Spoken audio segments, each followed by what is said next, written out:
नमस्कार बंधुरा केमन आছেন सबाई welcome to my channel cooking with Anu Anu रान्नाघरे आपनादेर स्वागत। आज के आमरा देखबो आलू बेगुन दिए सामुद्रिक काঁকড়ার झाल।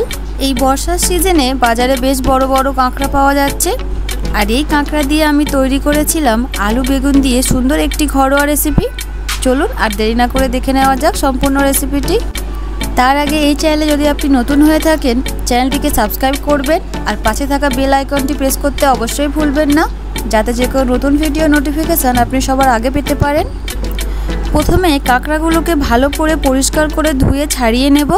প্রথমে কাঁকড়ার দাঁড়াগুলোকে ভেঙে নেব, তারপর কাঁকড়ার খোসাটাকে ছাড়িয়ে সুন্দর করে পরিষ্কার করে নেব। এখন কাঁকড়াগুলোকে পরিমাণ মতো নুন আর হলুদ দিয়ে মাখিয়ে নেব। এখন একটি কড়াই নেব, কড়াইয়ে পরিমাণ মতো তেল দেব। তেল গরম হয়ে গেলে কাঁকড়াগুলোকে লাল লাল করে ভেজে নেব। ওই তেলেই আগে থেকে ডুমো ডুমো সাইজ করে কেটে রাখা আলুগুলোকেও ভেজে নেব। এবার একটি কড়াই নেব, কড়াইতে 2 চামচ মতো তেল দেব।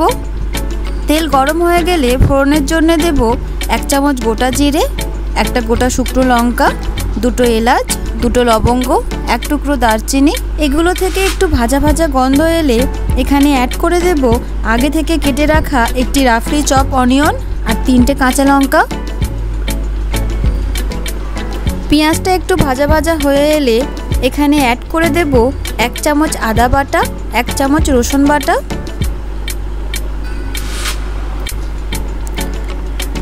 আদা রসুন থেকে একটু ভাজা ভাজা গন্ধ এলে এখানে অ্যাড করে দেব পরিমাণ মতো নুন, 1/2 চামচ হলুদ গুঁড়ো, 1/2 চামচ লঙ্কার গুঁড়ো, 1/2 চামচ কাশ্মীরি লঙ্কার গুঁড়ো ফর কালার, 1/2 চামচ জিরা গুঁড়ো, 1/2 চামচ ধনিয়া গুঁড়ো।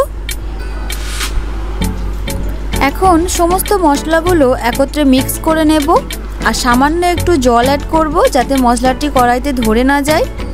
এইভাবে মশলাটি 2 মিনিট কষানোর পর এখানে অ্যাড করে দেব একটা মিডিয়াম সাইজের কুচানো টমেটো। টমেটো মশলার সাথে সুন্দর করে মিক্স করে নেব আর 5 মিনিটের মতো এভাবেই কষিয়ে নেব।